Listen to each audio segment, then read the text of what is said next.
Hi everyone, it's Molly from the School of Psychic Studies, and I've got my plan here to tell you about the course that's starting in September, and it starts on the 21st of September for the date, and it's the Light Within Psychic Discovery course.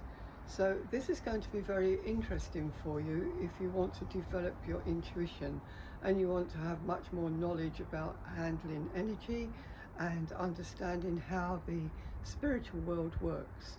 So I'm going to break it down into some categories for you so that you understand what the course comprises. Yeah. The first week is going to be about psychic protection.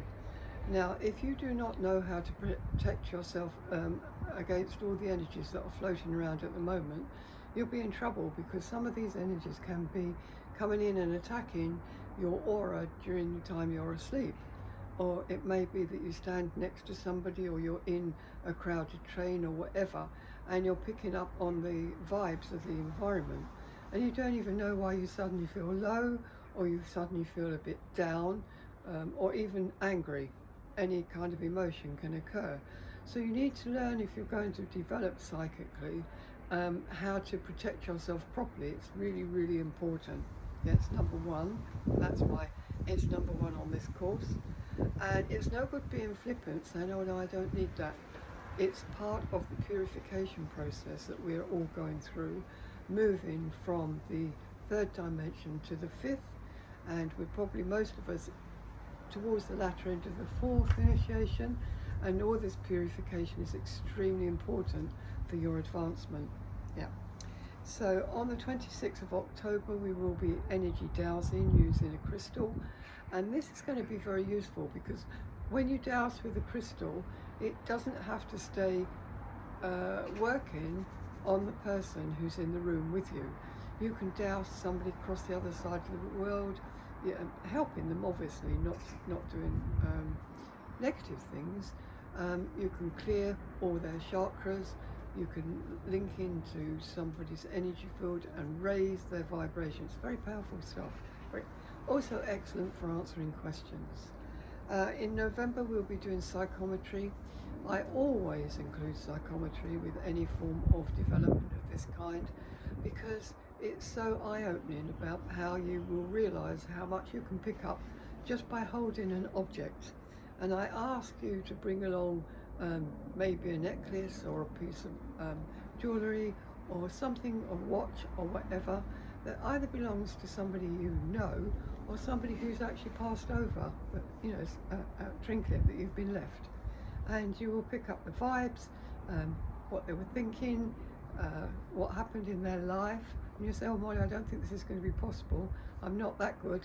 You will be, because you will be surprised at what you can achieve. So I've seen it so many times. Yeah. In December we'll be channeling the spiritual guides, and in that I include the ascended masters, the higher intelligences, the cosmic energies, all kinds of different kinds of energies that go on, and teach you to link in and actually speak to these energies and receive information through. So that's going to be exciting, isn't it? You'll be able to channel. Yes. In January we're connecting you to your higher self. Not just your higher self, but your higher self is also connected to other energies above itself. It's placed just above the head here, just above the head. People who are not aware or are not spiritual, it's much higher, so the distance between them and their spiritual persona, their higher self, is much wider. But as you progress here spiritually, and you certainly will have done if you're on this course, access to your higher self and all its wisdom will become quite useful and very easy for you. That's January. I'm going right the way through this so that you can understand what we'll be doing. In February we'll be doing trance. Now I always want to warn people about trance, because when I opened psychically, first thing happened to me was I was given the ability of trance. I could go into a deep state of trance and I could pick up on entities and spirit that wanted to work through me and wanted to operate through psychic surgery. The downside of trance is that you must not be touched or interfered with, or you need to be protected. So I'm very careful about how we teach this, and I do find out whether or not this suits you before we start.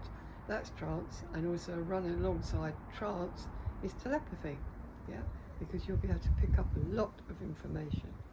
I actually gave up work in trance, and I did operate psychic surgery for some time, but I actually didn't like it because of somebody actually touched me once, and I was quite ill for 4 or 5 days. So I don't encourage that unless I know that's something really that your soul is got in line for you to be doing, or that you're very comfortable with it. So that brings us to March, clairvoyance. That's different because you can start to see the future, know these things. The side thing of that is, once you have these clairvoyant pictures coming to you, is to trust in the accuracy.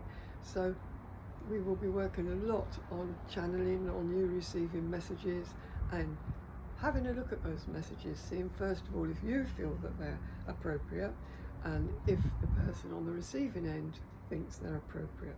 It's quite an art to this, yeah. So you need to be able to accept what's coming in. And again, I want to go back to psychic protection, energy protection, light protection, bringing in more light, being connected to the highest cosmic energies to protect you with this kind of work. Yep. Past life regression.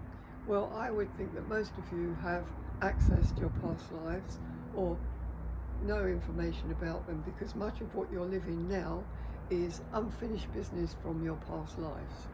And it's very useful because we can access your past lives. It's quite easy, this is not difficult. And we can look for the gifts that you have from those past lives that you can bring into this lifetime and use for your spiritual work. Yeah, so that's useful. And also, if there's any disturbances or disharmony in the energy coming from your past lives, we can also dissolve that quite easily.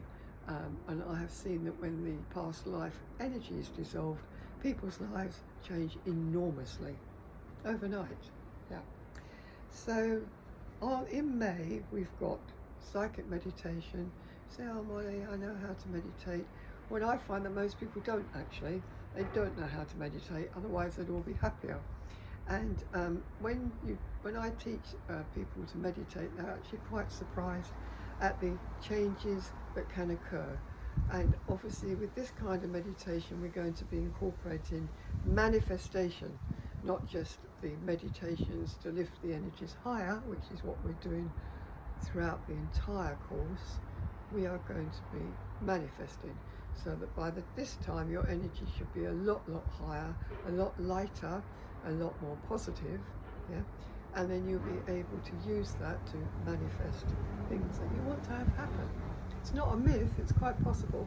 Yeah. And people say, oh, well, I've been trying to manifest for years and it doesn't work. Well, it won't work if there's blocks in the way, so we clear those blocks and get you to meditate and bring what you want into your life. Yes. And the last one in June is about trust. It's no good you learning all this stuff if you don't trust what you've got, is it? Unless you just want to learn it for pleasure and then play with what you've learnt, that's fine too.